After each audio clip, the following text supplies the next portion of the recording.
looking for an opportunity to become a back-to-back state champion.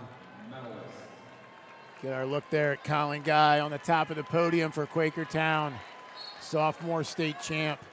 But we'll turn our attention back to the Giant Center mat as we have our 160-pounders and a caution, a whistle on another mat. Not exactly the cleanest start to 160 pounds, but we've got Sean Taylor from West Allegheny, another West Allegheny wrestler here. He is 37-2 on the year. As I mentioned, District 7 versus District 7. He is taking on Dylan Evans from Chartiers Valley, 36-4 on the year for the senior. Southwest Regional 1 versus Southwest Regional 2. It was Sean Taylor in ultimate tiebreaker 3-2 a week ago. He owns the series lead this season, 3-1. He's got 2 tiebreaker victories, a 4-2 decision, but it was Evans in the South section in District 7 with the 3-2 victory.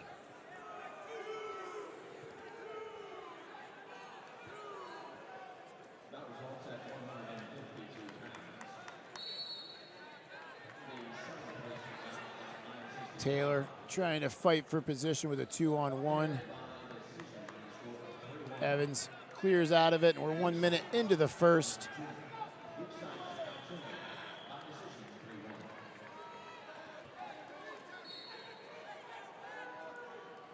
Really impressed with Taylor this tournament.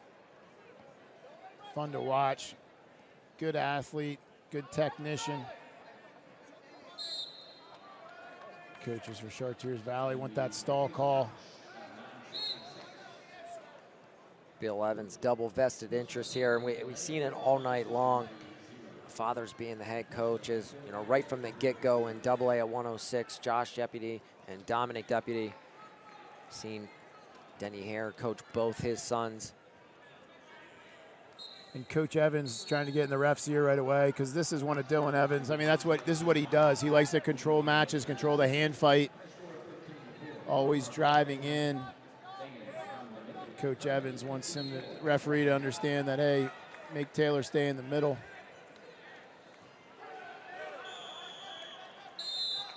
As we end in the middle in the first period. So scoreless first period. We'll have the coin flip.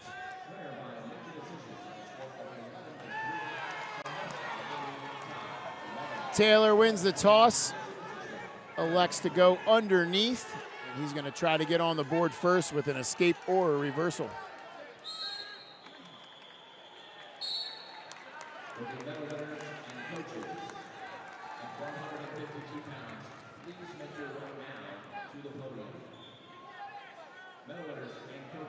And often I'm against like the automatic go bottom, but with the history that you have of these two, you have an ultimate tiebreaker match. You have another tiebreaker too in the first bout of the season that they wrestled. This is one where I think putting that first point on the board is actually an important piece.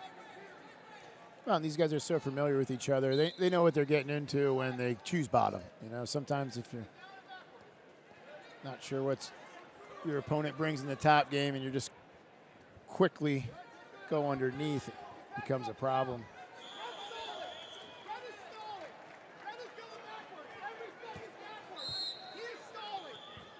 Evans trying to drive forward. So we go out of bounds. The Chartiers Valley coaches are getting a little bit more aggressive with their requests for a stall call. And there is an art to it.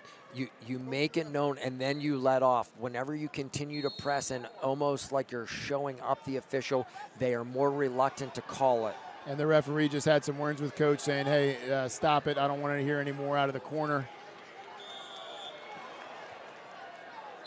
Taylor able to circle back inbounds as they go out of bounds. 48 seconds to go in the second period.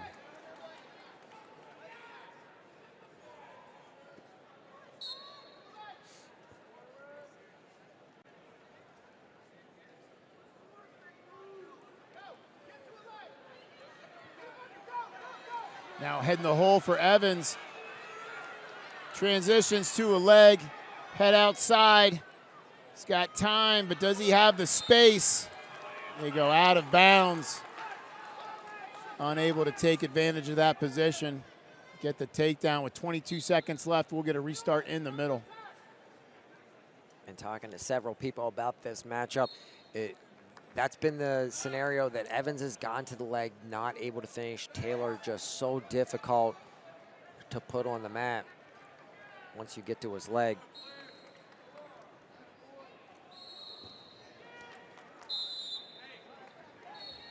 Taylor en route to this championship final, a fallen 526 over Adam Rowan of North Allegheny. Technical fall 21-6 over Brett Barbush of Mannheim Central, and then a 3-1 decision over Bekru Sadradinov of Council Rock South.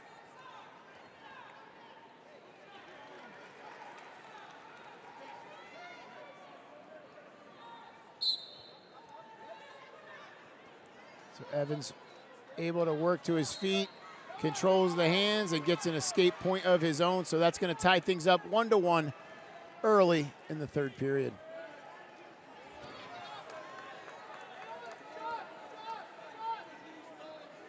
Talk about Waters and Taylor going to West Virginia. We saw Grant McKay of Laurel, a Pitt commit, as well as Dylan Evans. So we got a little 4 guys, 2 or 3 of them at the 160-pound class, 1 at 152. Could see them in the backyard brawl for several years. And Dylan Evans had a close semifinal 2-1 where actually he won on a stall call. He's doing much like he's doing in this match where he's winning the hand fight. He gets the tie he wants and just drives the guy backwards towards the out of bounds line. I got to call that match. I thought it was deserved in that match as Evans was really trying to generate all the offense. So like I said, I think it was escape, and then Evans won on the stall point. And it's I think if Evans puts together a committed attack, he's going to draw that stall call, but it's just press forward, press forward, press forward. If he commits to one, I think he'll get it. Taylor's got to recognize the situation, knowing that he's constantly giving ground, so he tried to fire a shot off right away. But it's Evans who is now deep on the leg. 30 seconds remaining. Evans has got to keep that shoulder buried in there. Neither wrestler really trying too hard to improve their position as they don't want to get out of position and give up a takedown at this point in the match. 20 seconds remaining in regulation. Evans knew the exact spot to shut it down and go for the stalemate. Once he started to lose that shoulder, Taylor started to get the corner. He knew stalemate was the best way out.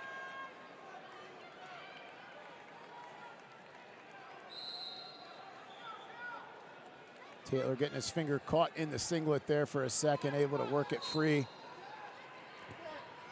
Taylor, little duck under attempt. So we'll move on to our first sudden victory of the night. 1 minute on the clock. 1 point for each wrestler. The next point will win.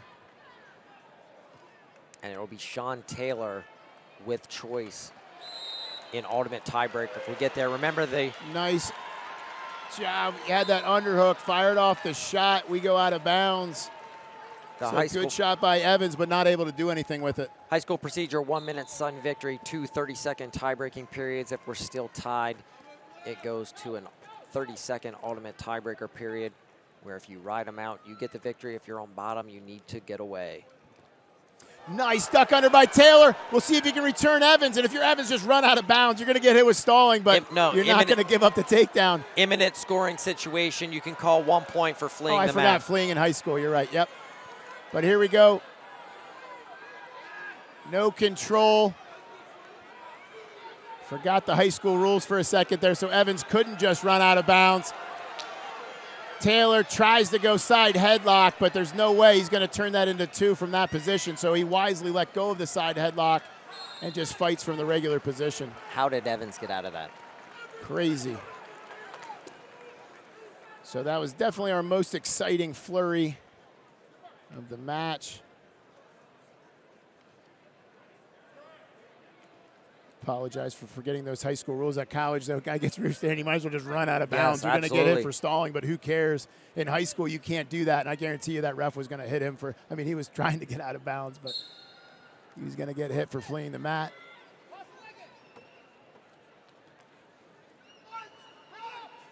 Evans drops down to the leg, but Taylor able to kick away. Again, we'll wrestle that full 30 seconds, and then Evans will have choice. So Taylor hasn't won anything yet. I wonder if anybody's communicated to Sean Taylor. And there's the stall. That changes the entire complexion of this ride-out period. Whenever Evans takes his set underneath, I'm cutting him pretty quickly. I don't want to draw another stall call. Does Sean Taylor know that he has choice in ultimate tiebreaker? Is he working that into his strategy?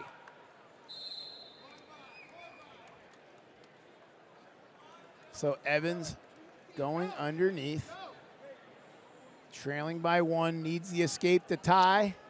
Reversal will win it for him. Again, we'll wrestle the full 30 seconds. Evans quick to his feet, cuts away, gets the escape quickly. 2-2 match. Again, Taylor's choice in the in the ultimate tiebreaker.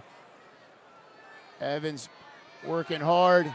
Taylor does have that stall, but he's going to really have to stall for the referee to hit him for the match to be over. Evans, like he was going to be able to snatch the leg.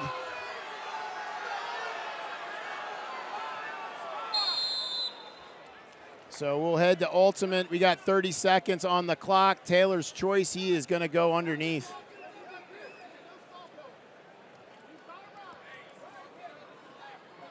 No skull calls on Evans. It's the coaches. Oh, was not on the elbow. Not even close. One on the chest, one on the belly. That's not going to cut it. So good job by the coaches from Chartiers Valley just reminding their wrestler. Again, it's like one of those things you think your guy knows, but there's so much he's thinking about. Has no stall calls, went right to that side headlock.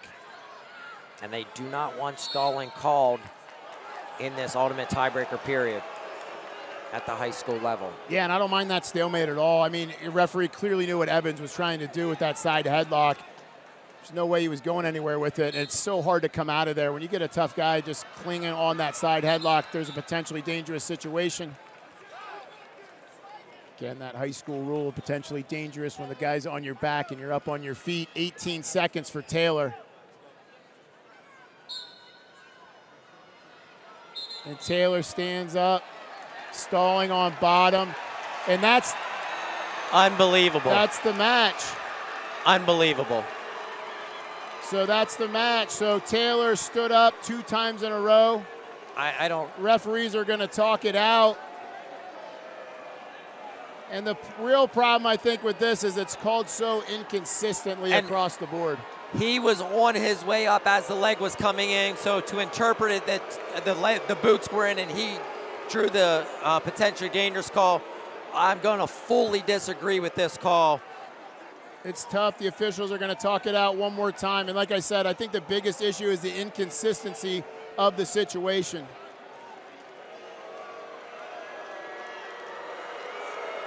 So that's how it's going to end. You hear the boo birds. They're not happy with the ending. Unfortunately for Dylan Evans, he's got to hear them too, but that's not on him. Good match by Dylan Evans. He's your state champ from Chartiers Valley. Really unfortunate there because Evans was doing a fantastic job putting the ride on an ultimate tiebreaker. I wanted to see the last 15 seconds. It takes a